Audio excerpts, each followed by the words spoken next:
Welcome to this episode of Heal Your Lifestyle podcast, a podcast that asks, informs, encourages, and motivates people or listeners of all ages to be aware of health issues. Our guests are led by preventive health experts who have the knowledge, skill, and experience in these topics. In today's episode, we are joined by Mrs. Helen Wong. She completed her Bachelor's of Science degree in Dietetics from University Kebangsaan, Malaysia, and then proceeded to get her Master's in Health Sciences, Human Nutrition from Deakin University, Australia. Currently, she's a senior clinical dietitian serving at Penang Adventist Hospital in Malaysia. In the past 29 years of her clinical service, she had an opportunity to share timeless health principles in the prevention and management of all lifestyle-related diseases.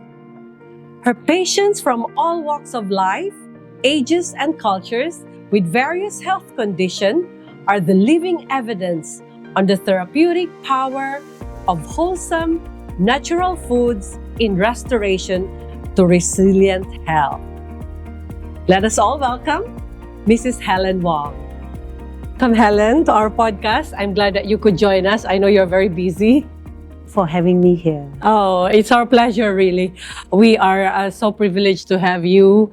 You have a long years of experience in this area, and I'm sure our listeners and those who are watching us on videos would like to understand more. What is the real danger of eating fried foods? Because it's really very common. It's everywhere. Yeah, that's a good thought. If we go everywhere, I think in many parts of, any parts of this globe, you see fried food is the most, I would say, sellable product. And I would like to look at your question in another side of the coin. Okay. Now I have a little bit positive side of fried as well.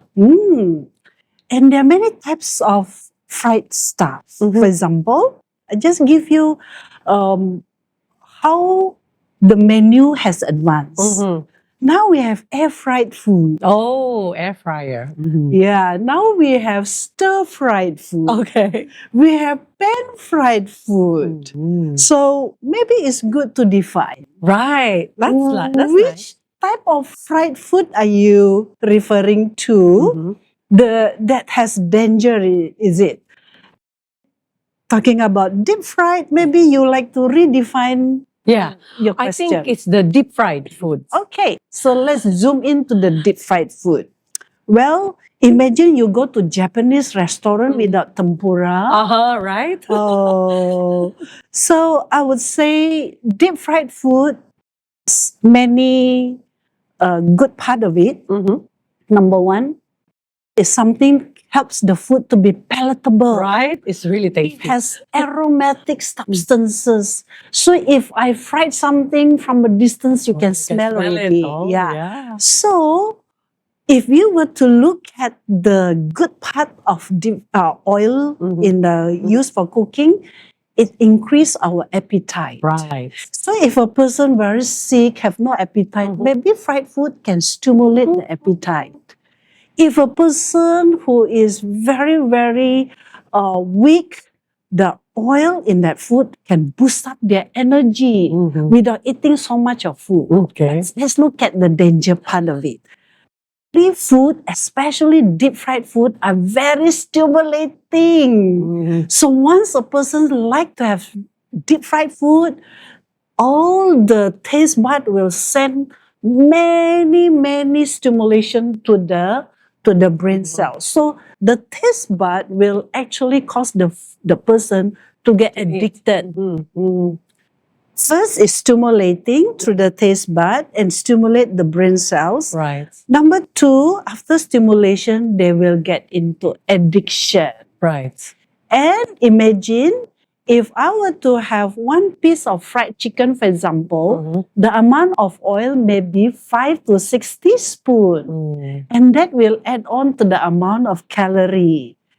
More frequent they take it, that will add on to their body weight. If they are not increasing in weight, deep fried food can cause them to have high cholesterol. So there is no end into this. Right. It will lead to another side which will affect the natural health loss in our body. We are not fat-based. Right. We are water-based. So the more oil, the more fat we consume, it goes against our metabolism. So I think that's where it will lead to health Right. issues and health problems. Wow. Very, very different way of looking at it. If you really dissect the effect of fried food, the deep fried food that we are consuming. It's addictive. Yes. That will lead to more and more eating of fried food. Correct. That will lead to more fats, more calories. And the fact that we are body-based, it repels. It's opposite, you know. So True. it really affects us, not just on the outside, but deep into the cells. Exactly. Wow. Thank you for that. Now, you were talking earlier about pan-fried, stir-fried, air-fried. So are you saying that these are better options than deep-fried foods? Good question. The reason being is we need to know. Fat is also an ingredient. Right. And also ingredients for cooking, but it's also a nutrient. We need fat in our food. So we need to strike some balance here. Yeah. We do not want to say, okay, don't deep fry your food, but at the same time, we are not consuming enough.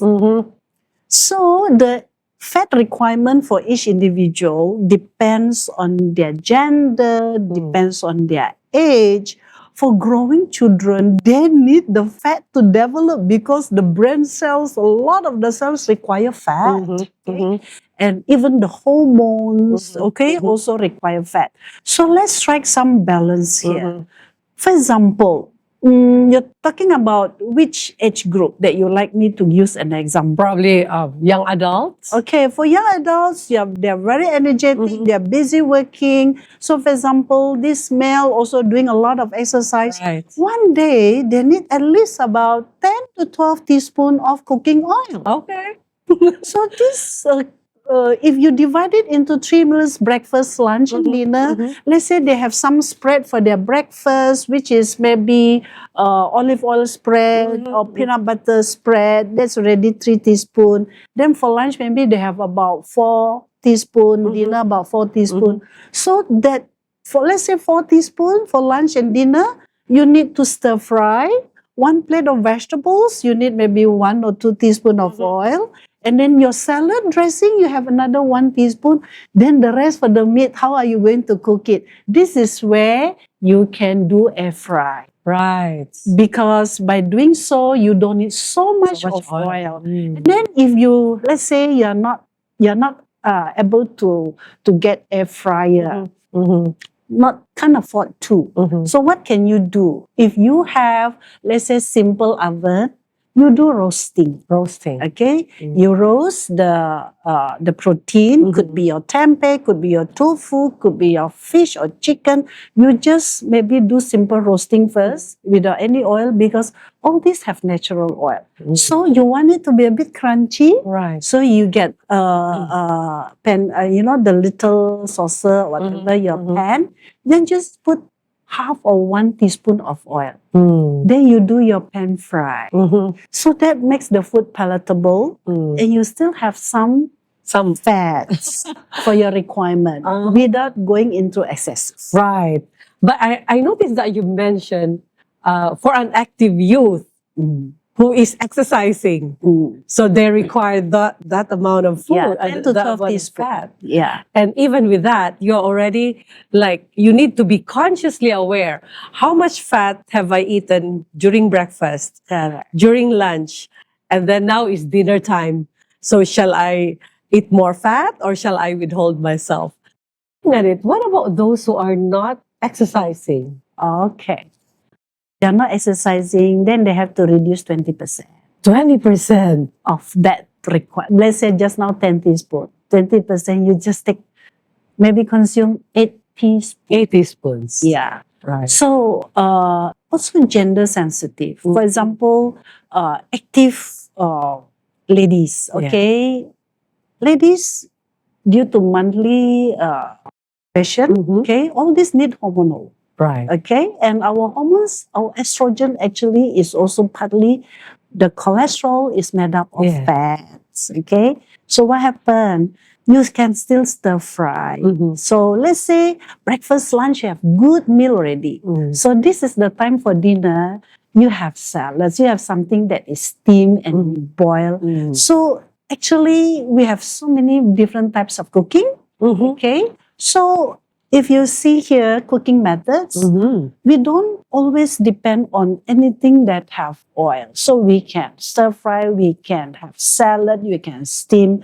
So let's say you steam ready, you still need some boost of taste. So you can have just some olive oil or sesame seed oil as drops. So to increase drops. yeah, I like that. drops to increase the aroma. Right. Okay, so to have a balance, not too little, but not too Not much. so much. And always consciously thinking how much already they have taken for the day. Exactly. They need to do planning. Planning. Yeah, they need to do planning. Right. And I think it is good if we have some understanding of, okay, these cooking methods, for example, I have some banana fritters, or we call it the pisang goreng. Yes.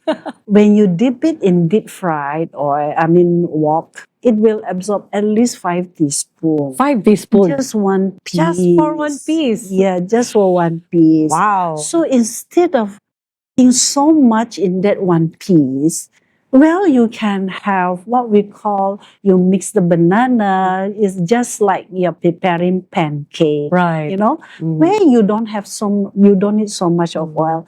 In some culture, they mix the banana with some flour. They wrap it in banana leaf. And then they steam it. Isn't it nice? But then again, you're talking about people who are so used to eating fried food, which is stimulating to the brain, that is very addictive. I think there is really truth in that.